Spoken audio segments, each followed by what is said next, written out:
So on panel number 3, we are going to be doing a little tea time, and we are going to be talking to 2 amazing women that you guys will recognize. I mean, really, anybody in this room is going to know who we're talking to. But I first wanted to say a few words about Mindy Cohn. Mindy was a guest on our podcast back in 2020.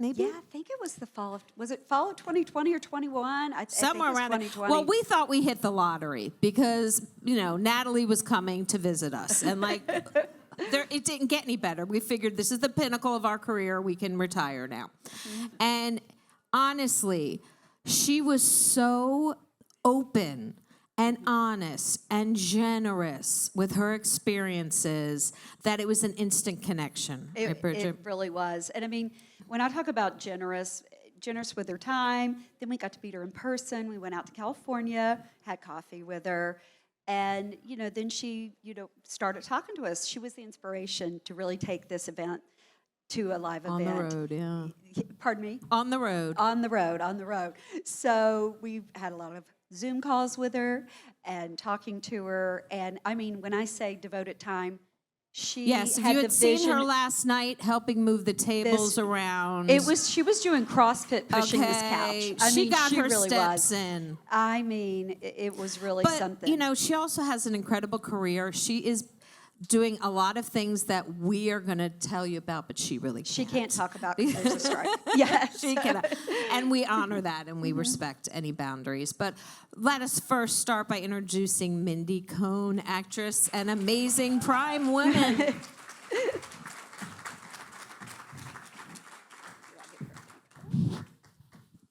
have chicken and waffles? Stay healthy. I just literally ate one in 2 seconds. Yeah. Okay. And so our next guest, I would, I still, both of you ladies on here. She's just fangirling at the moment. I know, she can't speak. But, any of you that grew up, when I grew up as a little girl in the 70s, every week knew Laura Ingalls and knew, just really rooted for her and loved how she, was just fighting for justice against the neighborhood bullies and everything, and everything like that. And not only, so we have the lovely Melissa Gilbert here today. Woo. And Melissa not only has that, she has a new company that is Modern Prairie. We're going to talk all about that. We're going to talk all about that as well. And she also has a podcast, the Nitty Gritty Podcast. So that is very exciting. We're going to talk about that as well. So welcome, Melissa. I am. Woohoo. You have a mic. Either one. I have it. Got it. I'll take 2. And for every girl who's our age, this is a surreal moment for Bridget and I.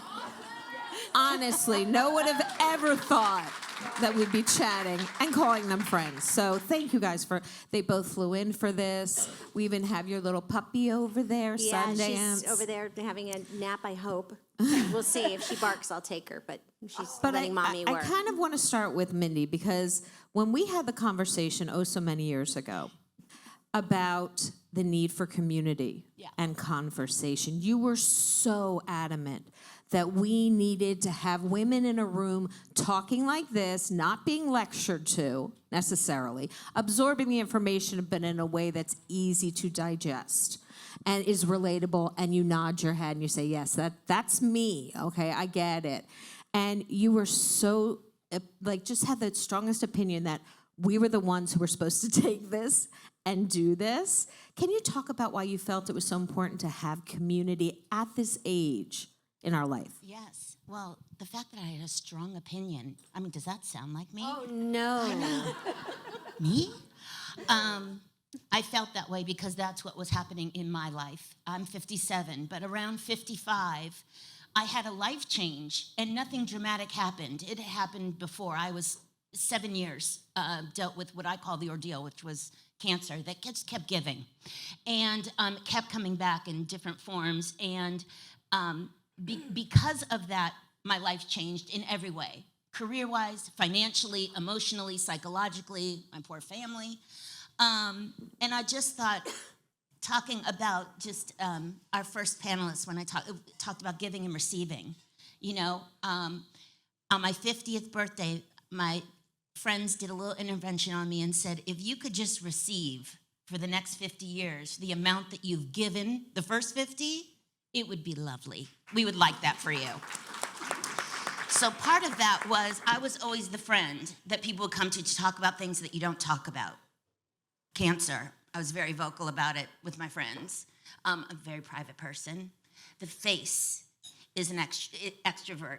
I am an introvert. So this belies that I usually, this is terrifying. Anyway, about the giving and receiving, and I just decided to reinvent myself. And what my parents are so cute, and I said, I just feel like I have reinvented. And my dad said, Mom and I talk about it all the time. Nope, you just picked up where you left off 20 years ago. And it's so lovely for people who know you to say that. But why I felt that way is when we were doing the podcast, I'm the friend that talks about health stuff, talks about money stuff, talks about sex stuff, things that we're all thinking about, and wouldn't it be great to just talk to more than just one or two girlfriends about? And so when we had the questions that you asked me and the time of my life that you asked me, I just said, I have just aged out of perpetrating a fraud. I have aged out of pretending. I have aged out of people saying, well, after 50, we're just supposed to dim our light. And I'm like, really? I'm kind of just getting started. We were talking about the last panel, stay healthy. I'm that girl that needs, hi, you have cancer. Oh, I better look after my health. I'm that kind of person where it has to be something like that for me to start doing something. And I found what works for me. It does not work for everyone else. But it works for me. And so I started to be my own health advocate. That led to emotional. And one of the reasons, now this will make me cry. One of the reasons it's so special that Emma's sitting here next to me is because we met each other, 45 years ago. And we're friends. But she's one of the reasons, you pick up where you left off. And a couple of years ago, we had a conversation. And it's so wonderful to have new old best friends. It's never too late to sort of reclaim some people that you either miss or I wonder what happened to. And it was so funny because we were talking to a mutual friend, Nancy McKeon, who played Jo. Same thing happened to us. We sort of drifted apart, and about 5 years ago, found each other. I'm like, where have you been? No, where have you been? And she's become, one of that group. But I think what I love so much about what you and Bridgett talk about on the podcast is anything we all Google. You need health answers? Google it. You need to know who someone is? Google them. This more like psychological and emotional component, which I think is only met through finding each other, talking about things with each other. And this whole dimming the light is bull. Yes, I have a mouth like a truck driver, excuse me. It just really is. We talked about it last night about unplugging. I'm like, plug in and get me an extension cord. Thank you. I can't promote what I've just done, but I will. She's busy. She's very busy. But I will tell you that I will You drop can Google that. I will drop some names that I just worked with. Say it. I'm not going to say it, but I will just say who I worked with. This is a new project. Anyway, Allison Janney. Oh, wait. Kristen Wiig. Wait. Laura Dern. Wait. Carol and Burnett.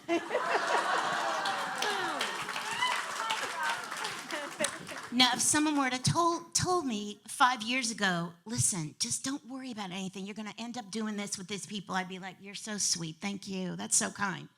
I cried every day leaving work, pinching myself, would call my parents, and my dad would be like, are you all right? I'm like, I just worked with all these people. I'm so happy. I'm so happy. And it kept giving, and it's kept giving, and it hasn't stopped. And it really was all about coming forward. Here's where I am. I'm 57. I'm going gray. I love it. You don't like it, I'm sorry. I love the whole invisibility thing. It's happening to me. Only when I speak, they're like, oh my God, I think I know who you are. But if I don't say anything, it's gray hair. They go right past me. It's the most incredible. I'm telling all of my actress friends, you don't want to get recognized? Go gray. It's amazing. So I am so thrilled that Melissa is here because most of this panel is now going to be really about her because she has so much to share with you guys. But I'm so in love with these ladies. Right back at you. I really think they're going to change the way women talk to each other. I really, really believe that in my deepest of souls, and I'm going to work tirelessly to make that happen. Thank you. And she has. And she means already that. has. When she says It's not just words. When we are all on the ground last night looking Crawling for around the stuff floor, and, yeah. and We choo- really were. getting the zen of the room, we have to have a zen flow of the room. It's every little detail. She's this that creation supportive. right here is her. Like I Yes. just said. Like This table this and- vision. Yeah. So yes, keep an eye out because she's going to be around. You're going to be seeing a lot of her in the coming future, and that's what we'll say about that. Yes. Now, Melissa, Bridget's going to talk to you a little so bit. Melissa, we talked to you, I guess it was about a year and a half ago. I And think so, yeah. yeah, you had your book, Back to the Prairie. Back to the Prairie, yes. Yes. And it is amazing how the pivots you've taken in life, too. I mean, just amazing what you share a little bit about what you did, bought this place that was run down. Oh, Lord. Yes. I don't even know if they're pivots anymore. They're just pirouettes. I feel like it just keeps spinning That's through right, life and new yes. things happen all the time. My life has just been a series of incredible opportunities and changes, and I've consciously now, at this age, decided that I'm just going to enjoy every minute of it and see where the ride takes me. I had no idea if you told me any amount of years ago, 15, 20 years ago, that I'd end up converting a rundown, moldy, mildew-filled hunting cabin in upstate New York. I would have said, you're crazy. And it just, everything in my life has happened, not necessarily by design, a lot of it by design, and a lot of it just I've tripped into. And it's just become this enormous joy for me. I made a decision several years ago. I woke up married to my ex-husband, and I woke up one morning and said, I gotta be happy. I woke up one morning and said, I'm going to be happy. This is the beginning of happy. I'm going to find happy. This is what happy is. And I turned to him and he opened his eyes and went, this is earthquake weather. We're all going to die. 3 months later, we were divorced. Not fun, not pretty, not great, not easy, not fun for the grown children. Thank God they were grown. But it was a really important step for me to take, that I was going to only surround myself with things and people, or at least try to be happy. I had discovered what it meant for me. I was coming up on 50. Now I'm coming up on 60. And I'm happy. I'm fulfilled in my life. But one of the things that really is amazing to me is at this age now, I can sit back and look at the confluence of things that bring people together in my life. Now it's my turn to choke up, Mind. Which I didn't expect, but what the hell? I mean, we do just cry now at the drop of a hat anymore anyway, because the estrogen's gone. And so we just cry for it. It's leaking out of me like air out of a tire. By the way, I am a patient at her MD. I signed up the minute I heard about it, and I had my first appointment about a week and a half ago, and already my life is changing in ways that I had not. I drove 2 hours to go to the doctor and 2 hours back. That's how determined I was to be an advocate for my own health now. Anyway, this confluence like that of people and how we have connected and touched each other's lives and and it's always, I'm sorry guys, there's men here, it always starts with the women. We're always the one to connect. It starts with, if you're a mom, it starts in mommy and me groups and play dates and school, and we become the nexus for all of these things. But here I am. I have my incredible partner in Modern Prairie and CEO, Nicole, is here. Our remarkable creative director, Julie, is here. My publicist and friend, Amy, is here, and she lives here. Our other publicist, Gail, is here. Mindy's here. My new friend, Mrs. Clark, is here. These two women have become my friends, and now we're all here having this incredibly intimate experience, and sharing all of this stuff. And the bottom line is, not one of us is alone in anything, ever. And it's so, I think, important, not just for us, but to demonstrate for the women coming up behind us how vital our relationships with one another are and should be for them with their friends and their acquaintances and women who inspire them moving forward. No one should have to feel like they're being stuffed in the corner like some angry old crone anymore.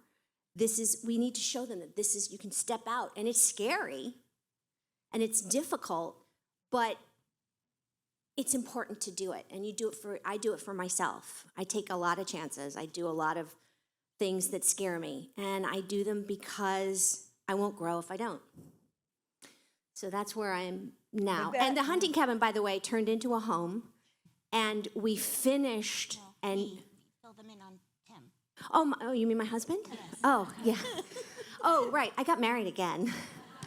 Thank the Lord. I married an incredibly talented actor, director, producer, writer named Timothy Busfield.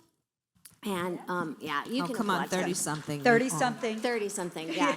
Field of Dreams and Revenge of the Nerds and everything. And he's a big part of my happy. Whenever I sort of look in the rearview mirror for a second, and the objects are larger than they appear, he will say, you wouldn't be the woman you are today. And it just makes everything makes sense. Because now I'm me, now I'm happy, now I have this amazing business that is by women, about women, and for women, and not just women, but specifically women in our age group, and women who are going through all these changes. Just so everybody knows about Modern Prairie. Yes, happy to. Modern Prairie is... There's a Modern Prairie table. There's a table of Modern Prairie over there, Modern Prairie ladies, and we do have a retail component, which is sort of how things kind of started, but we wanted to promote products that were made by women from companies that were women-owned. But we didn't just want to sell products. We wanted to sell things that people would enjoy and that have a story. So everything that that you can buy from us has a story and has a meaning. And then we wanted to provide opportunities for women to connect on different levels for different reasons. So we started having workshops, online workshops. And when we started, we were having workshops in the beginning on things from how to deal with grief during the holidays to how to make a perfect pie crust to, we just did one on how to make mozzarella cheese, how to deal with finances if you've never actually dealt with finances before, how to go on a vacation by yourself. And the conversations, there's so many more. And we've watched this incredible community, like this room, which now feels like a fun club of, I don't know, like we've all sort of been hanging out together all day. And it's fine. Like we're just here to hang out. It's not like a high pressure situation. And that's what the Modern Prairie community's become. And women are starting to meet one another and go out and do things together, not just have conversations on the app. And they're sharing information about what their bodies are going through, how their bodies are changing, or whatever transitions they're going through. We want to get into the conversation about helping to, deal with aging parents, dealing with when your children bounce back home. Just had one that did that. He's gone now. Hopefully, it's not temporary, but we're prepared if he bounces back. We call it the revolving door. Colleen calls it the revolving They just door. leave and they come back. I swear, in the first panel, there was something that resonated with me, and I turned to Mindy and said, I should have a T-shirt that says ATM on it. What do you need? I think it was Colleen saying they're using our credit card. Or Yes, that's exactly what it was. What do you need? How can I help? Here it is. Go away. Love you. I actually said to my son, and this is totally a non sequitur recently, I really don't want to have to parent you anymore. You're 28. I'd like to hang out with you. I don't want to have to tell you to do these things. Go brush your teeth. Boring. It's a boring story, son. Don't call me Mom. My name is Melissa. If you want to hang out and have a beer, that's great. But beyond that, just go, please. So you were talking about, and I'm putting there, you're talking about the travel alone and travel, and Mindy, I know that is something really dear to your heart. It's become my everything. Yeah. I was waiting for my husband. I mean, listen, here's the thing. I'm 57, and without getting too personal, I've had a wonderful personal life. I'm very private. However, I have never walked down the aisle and been married. And a lot of my friends, who I call the terminal single people, or the Missouri, the kind of show me state kind of ladies, it's not my bag. I'm excited for it. I know he's out there. I find it very exciting at 57. I still have a first. And I haven't, so I'm really looking forward to that.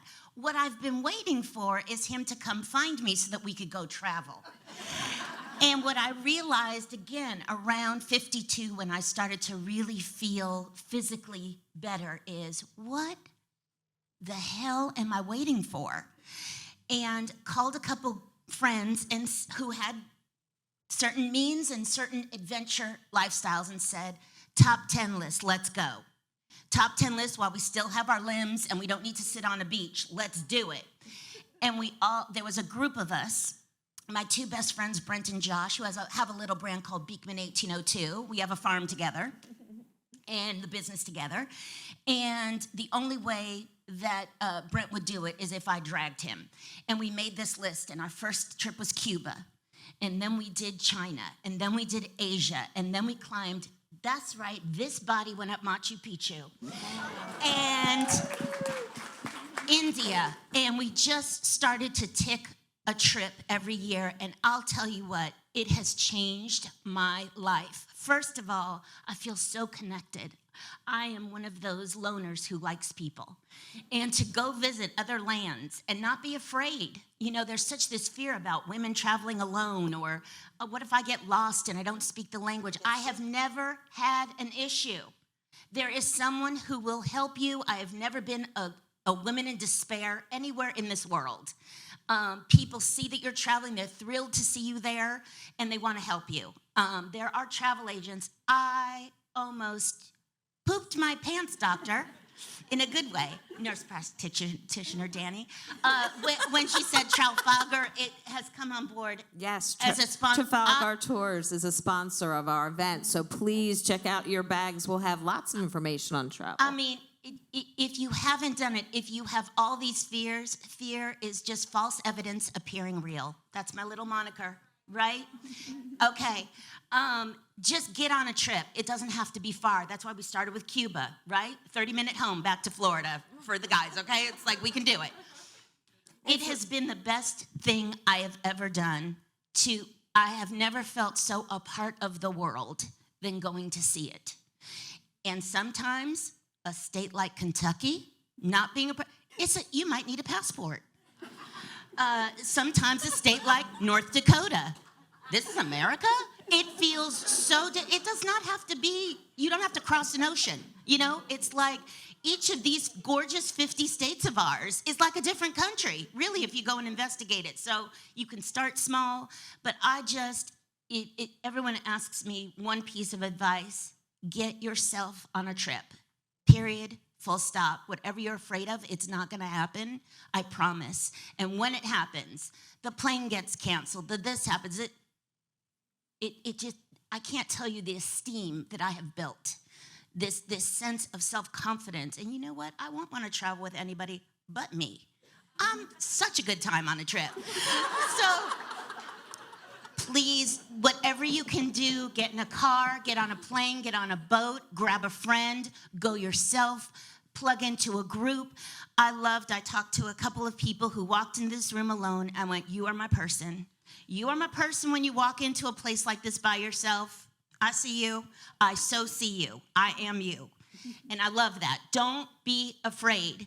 And I'm on Instagram. Call me. I'll meet you there. Wherever you're going to go, I'll meet you there. And she means it. I do. She actually does mean it. mean it. But the real question is, Melissa, have you ever traveled with Mindy, and is she really as much fun as she claims to be? We've gone on little trips and met in places kind of more for work than anything else. Yeah. So no, but I we're a can't. good But we time. do have fun. I mean, Okay. we're Just making sure. We actually in our those gatherings that we go to, we're the two that we're the most rebellious and kind of go off and do our own thing and hang out together and don't join much, and maybe get in a little bit of trouble. But that's the fun part. Yes, exactly. And So- trouble looks a lot different at this age than it did when we were 14. Yes. When I say trouble, I mean like Staying up past 10. yes, exactly. Yes. Like, do you want to go to dinner with your bra off? I will. Exactly. I'm not wearing socks with my tennis shoes. Exactly the extent of it. Who wants to hold the puppy? So at this stage of life, Melissa, what do you find joyful? What brings you the most joy? Well, the first thing that just popped into my head was my grandchildren, which is a given. They exhaust me, but they keep me so young and spry. And it was so funny because when the first one was born, my first reaction was, oh, now I have someone else I have to stay healthy for. I was going to let everything go, and I can't. I have to say something. This couch is great, but it's really weird. So it Sorry about that. doesn't work, does it, at this age? Yes, it does. Still It's cute. weird. It's still cute. My grandchildren, my home. We have 40 acres now, and that nasty hunting cabin we finished it on December of 2019. It became habitable, so we locked down there with COVID. My sourdough starter, my business, my partner. I think the thing that I'm enjoying most is that where I thought I would feel limited, I feel limitless. I'm not, and I definitely don't have time for things that don't bring me joy and that are trivial. My sister and I say this all the time. There's no time for tiny talk. If you want to have a conversation with me, we're getting into it, so prepare. We're going to be talking about hormones and vaginas pretty quick. And whatever else, emotional stuff. My kids bring me joy, actually. Even when they do bounce home. I like actually waking up and seeing him on the couch. It was fun. But I am glad he's gone, because I do walk around naked, and that's not something your 28-year-old son needs to see.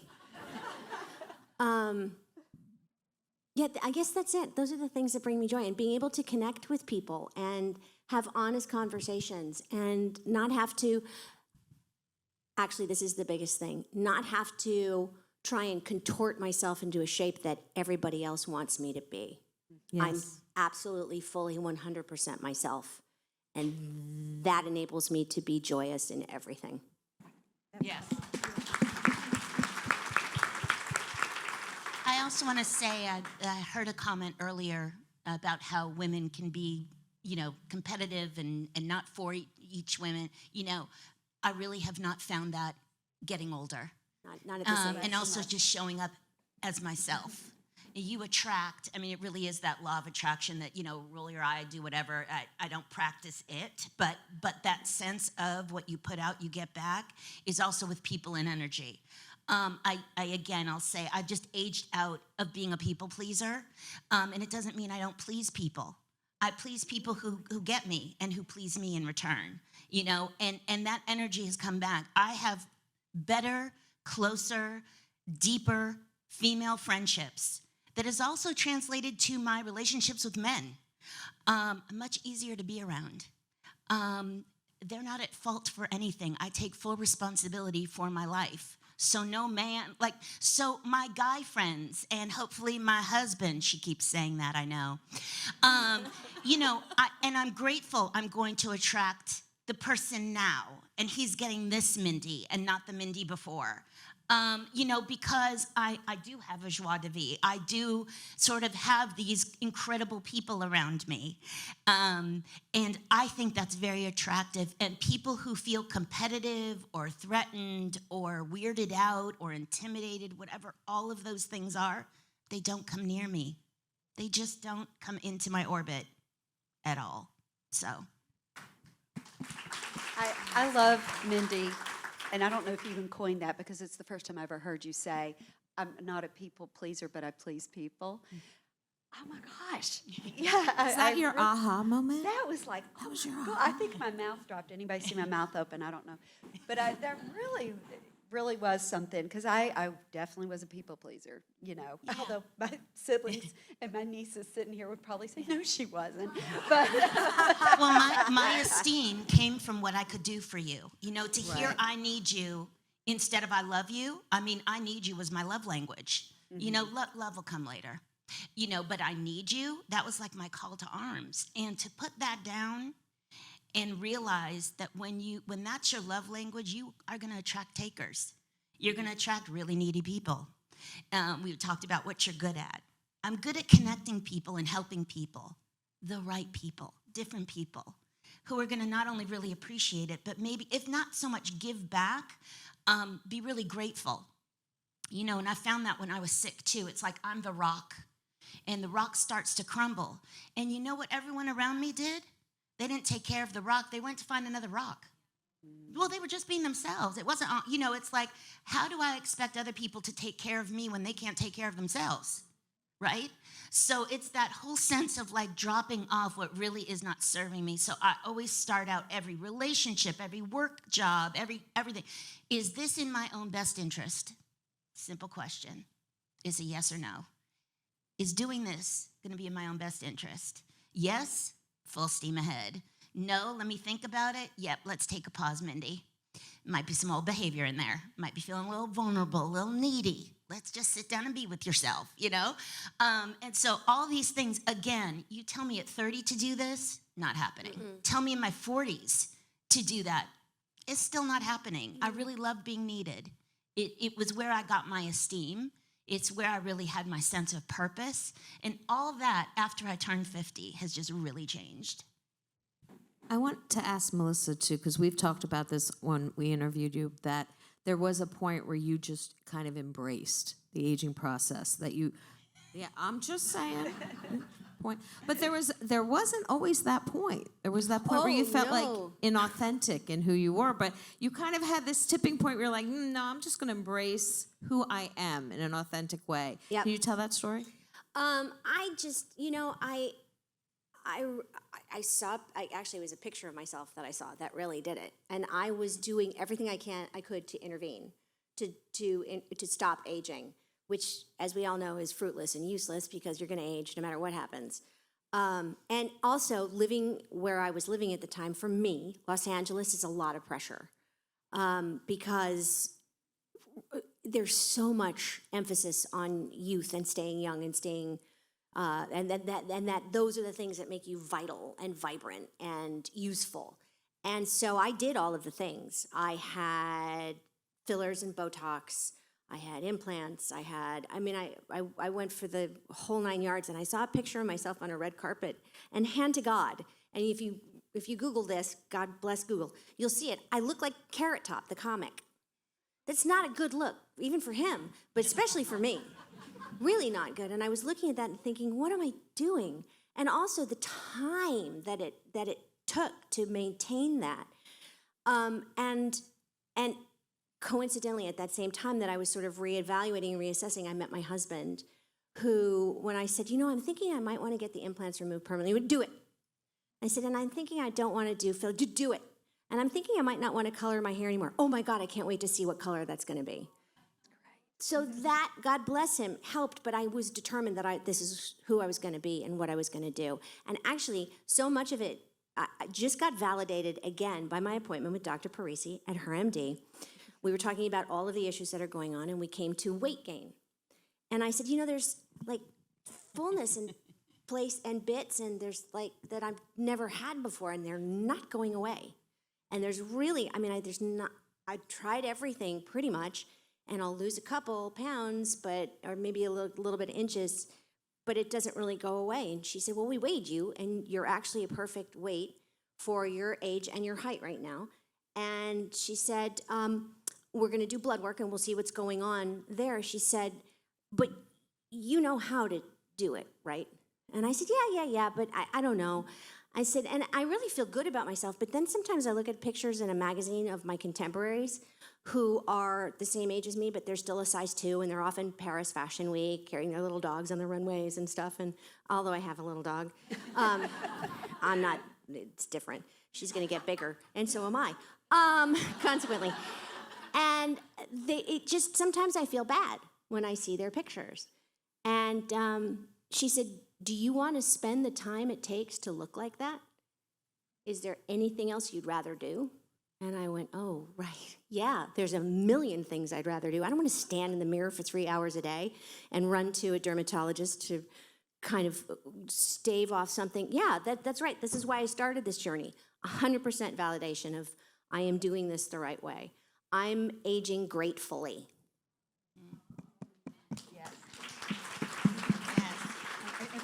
I know, right? Do we have time for a few questions, Karen? All right, that's enough time. And I would like to say I'm not a doctor, a dermatologist, or a cosmetologist, but if you see anti-aging anywhere, It's the worst. that is a marketing ploy. They're There's no terrible such words. thing as anti-aging. We're doing it, sitting here. Literally, as we Yeah, speak, and we're so aging. I find, to be honest, there's very little. That's not true. I was going to Isn't say there's little. anti-aging is death? Well, I was That's the going only to way say to there's stop little it. things You die. that bother me. That's not true. But it really irks me to see anybody using words like anti-aging. I find it borderline offensive. You know, it's really just saying like, you can stop that. No, I can't. I really can't. So anyway, that's just my 2 cents. I really hate that. And you look good for your age. Oh, that was. Thank you. That's a so favorite of mean. mine. It's just hard. Who does that? Yeah. Do people A sometimes lot. don't? They just don't hear the words coming out of their faces, I think, sometimes. And they think it's a compliment. They're Yeah. like, you look great for your age. Oh, you're cute for that. Yeah.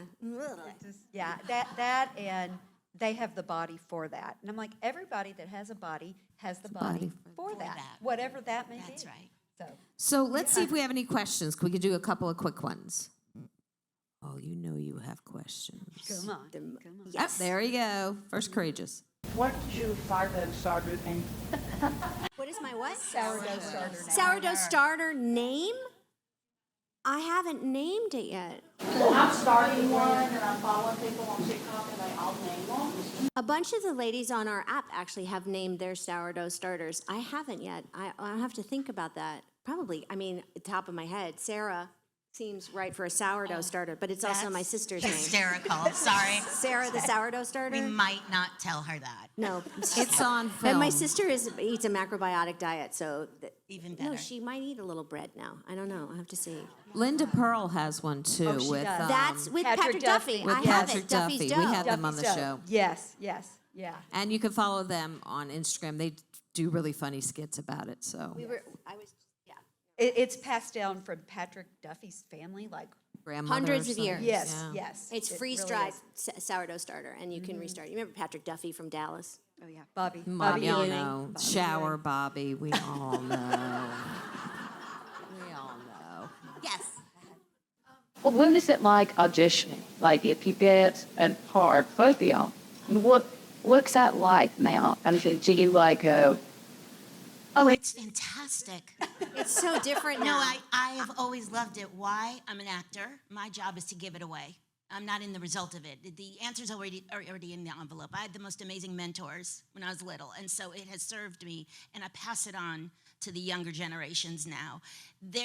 We were talking about abundance, right? If the part is meant for me, there's nothing I can do to f it up. I will get it. If it is not meant for me, there is nothing I can do to make it happen.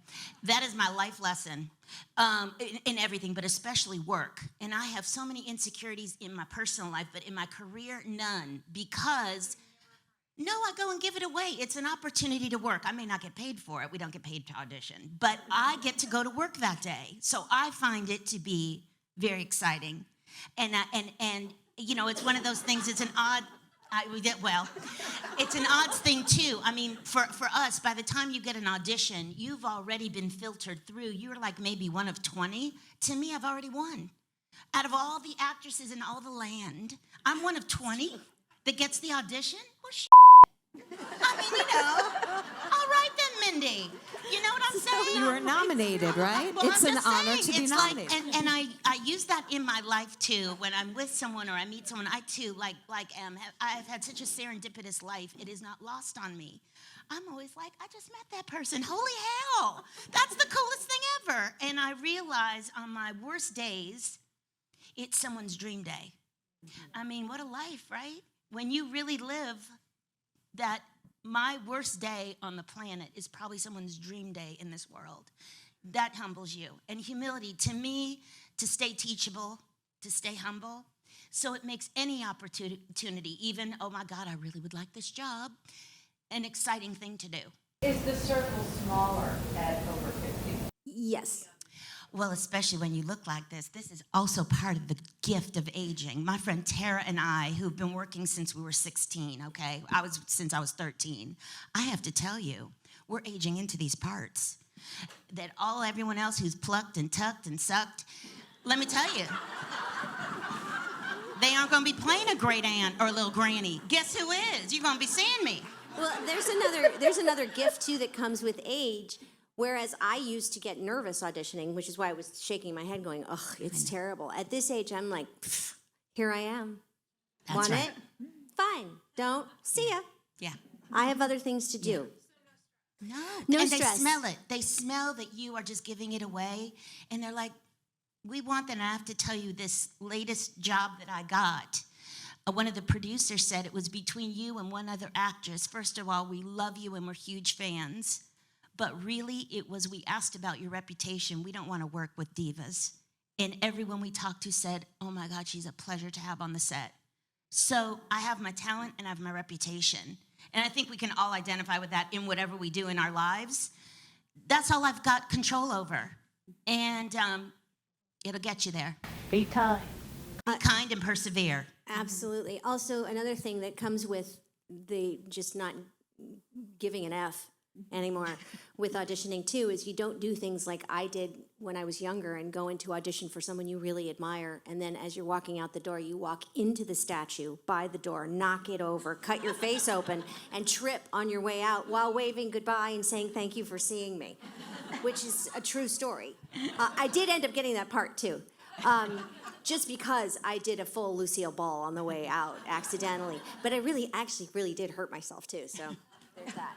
Now I just kind of glide on out. See you, great to see you. Bye. I'm gonna go make out with Timothy Busfield. On that note, Yes. Yeah. That's a good one. so we want to make sure, guys, that you see out there, we have some giveaways. And two of the giveaways are some products from Modern Prairie. So we want to thank Melissa for being so generous to donate those for the giveaway. There's a Oh, set. it wasn't me, it was Nicole. I said We don't want to give thank him Nicole. anything. Thank you, Nicole. We want to thank Nicole for being so generous to ship them to my house. Thank you very much. And but there's a set on top where you can see what it is, and it will be in the giveaways. We'll tell you how to win a giveaway. It's very easy, but we'll tell you closer to the end. We would truly love to thank Mindy and Melissa for coming up here and sharing their stories and their time. There's a lady with that's just any lady. That's Dr. Dr. Laura from Neuromantic Soils outside. Look, I don't have a question. I have a gift. We've heard a lot here today about giving back. I've already given you, Colleen, you, Rick, a big box of Thank you. essential oils. But you two, I was born in 1965. The facts of life, Little House of the Prairie, gave all of us smile. I would like to give the same thing to you guys. I have a huge gift box. I'd like to give it to both of you. I love freebies. She does. We're actors. Anything free. Love free. Did y'all see your gift bags, by the way? Oh, I know. Did you love the gift bags? Yes. And make sure to check out Neuromatic Oils right out there to the right because, yay, we all You know get what? gifts. You know what? I want to make sure we named our sponsor of this panel. I don't know if I did. No, you It's probably the did. Whistling Kettle. Okay, so Yes. guys, in your Oh, bags, goodness. there is a bag, and a bag, and a bag. But from Whistling Kettle, which is a tea company out of New York. And they were so incredibly generous with us and the tea bags that are in there. So they are sponsoring the tea and food that we have today, and they are also giving you gifts inside your bag. So check them out online, the Whistling Kettle. It's definitely, and they have 3 stores in New York City where you can go and sit and have tea. So thank you.